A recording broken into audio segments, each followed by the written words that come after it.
सभासदों, माननीय अध्यक्ष जी,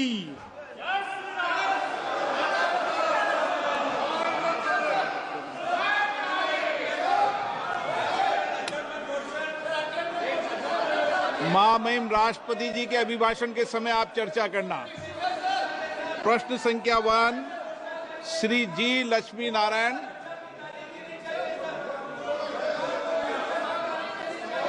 माननीय मंत्री जी, पटल पर रखा गया नरसंहार हुआ है। माननीय सदस्य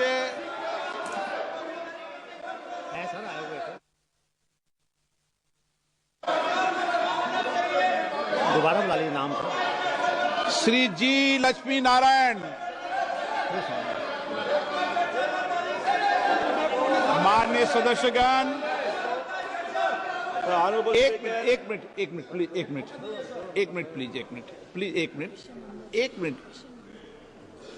माननीय सदस्यगण, महामहिम राष्ट्रपति जी ने कुंभ के बारे में भी चर्चा की है, इसलिए आप जब महामहिम राष्ट्रपति जी के अभिभाषण के अंदर जब अपने विषय को रखें तो वो विषय भी आप रख सकते हैं।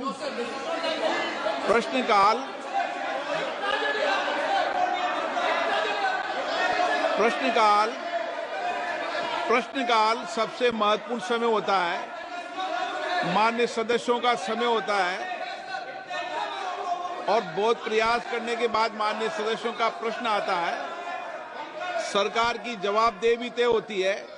इस महत्वपूर्ण विषय पर कई बार चर्चा हो चुकी है और मैं आज से कई बार आग्रह कर चुका हूं, माननीय सदस्यगण कम से कम एक व्यवस्था बना लें,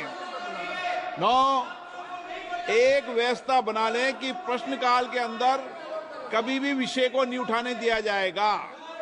जब मैं आपका स्थगन को अलाउ नहीं करूं तब विषय उठाया करो।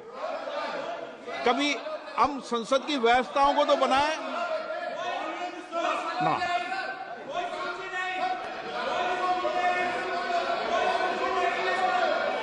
आप सदन नहीं चलाना चाहते, चर्चा नहीं करना चाहते।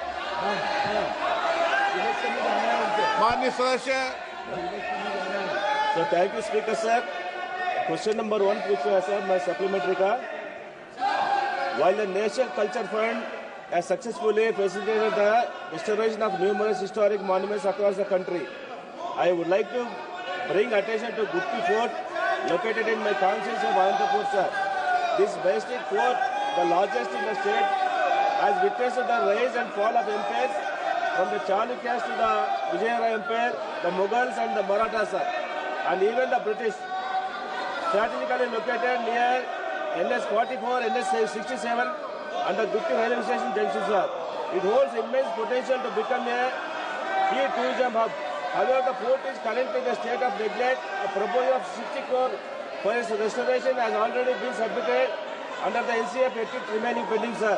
I would like to ask the Honorable Minister if the government will take up this project at the earliest and expedite its approval to ensure the timely restoration of the Gupti Fort, sir. Thank you, sir. माननीय मंत्री जी। माननीय अध्यक्ष महोदय, under the provisions of National Culture Fund, the financial arrangements are being done by the donations what we receive or the money what we receive as a contribution from the companies and PSUs through CSR. So primarily and predominantly, the funding agency, they take a call and give us the priority. We have already enlisted 150 projects on the website of NCF. The said project which Honorable MP wished to ask is also part of that. It has been depicted on the website. Whenever adequate funding will be agreed by any of the PSU or any of the company who is giving CSR and on the priority, we will certainly consider this. So thank you, Honorable Minister, sir. However, I would like to bring to your attention that the issue extends beyond Gutti Fort alone, sir. There are 20 other proposals from Andhra Pradesh that are also awaiting approval under the National Culture Fund for the preservation, protection and promotion of the historical monuments, sir. Honorable Speaker ji, it is concerning to note that in the last 5 years, not a single project from Andhra Pradesh has been approved under the NCF. I kindly request the Honorable Minister to provide clarity on the reason behind the delay in closing these proposals and the steps being taken to ensure their timely approval and restoration, sir. Thank you, sir. माननीय अध्यक्ष महोदय, जैसा मैंने निवेदन किया पहले प्रश्न का उत्तर देते हुए भी, मैं एक बार फिर दोहराना चाहता हूं कि नेशनल कल्चर फंड के 150 जो ऐसे मॉन्यूमेंट्स की सूची हमने ऑलरेडी वेबसाइट पर प्रकाशित की है, उसमें 21 ऐसे प्रोजेक्ट आंध्र प्रदेश स्टेट के हैं।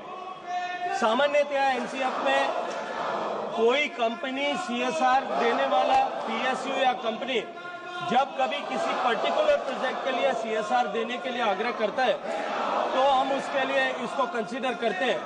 अभी हमने डीपीआईटी को के साथ में बैठक करके सारे पीएसयू से आग्रह किया है कि वो कुछ धनराशि उपलब्ध कराएं। जब भी धनराशि उपलब्ध होगी किसी इस पर्टिकुलर इन प्रोजेक्ट को प्रायोरिटी करते हुए तो हम निश्चित रूप से उसको कंसीडर करने का प्रयास करेंगे। माननीय B Ramesh ji, Fund has proposed for water threatening and strengthening of Buddhist rock cut, surups and repairs of caves and their use of structural charya with 3 crore cost estimate. The project proposed also provides for a public amenities and landscape of gardens. Kindly, Minister, Honorable Minister, has to say on this. फिर मैं वही निवेदन करूंगा कि हमने उसको सूचीबद्ध किया है, उस पर धनराशि उपलब्ध होने पर निश्चित रूप से उस पर कार्रवाई की जा सकती है। किरण रिजिजू जी, आप संसदीय कार्य मंत्री जी। सर, आज उम्मीद किया था कि अच्छा से पार्लियामेंट का क्वेश्चन आवर चलेगा। माननीय अध्यक्ष जी, आपने बार बार अनुरोध किया है, बार बार आग्रह किया है हमारे विपक्ष के साथियों को कि प्रश्नकाल को डिस्टर्ब ना करें, और ये प्रश्नकाल मेंबर का होता है, सरकार को सवाल पूछना होता है। आप लोग सरकार को सवाल नहीं पूछ के सदन को इस तरह डिस्टर्ब करना ये अच्छी बात नहीं है। अब जनता आपको सवाल पूछेगा कि आप सदन में क्यों आए हैं। आपके आग्रह करने के बाद भी इस तरह का डिस्टर्बेंस करना ये अच्छा नहीं है। सरकार की तरफ से मैं खंडन करना चाहता हूँ। बाकी जो भी बोलना चाहते हैं वो राष्ट्रपति का अभिभाषण पर सब बोल सकते हैं। ये पहला दिन इस तरह का ये नजर यहाँ पे जो अपोजिशन मेंबर्स ने जो हरकत किया है ये ठीक नहीं है। मैं सर इसका खंडन करता हूँ। श्री राम शिरोमणि वर्मा, प्रशांत पोडले, राम शिरोमणि बोल रहा है। मल्लू रवि। क्वेश्चन नंबर 2, श्री सुश्री कंगना रनौत,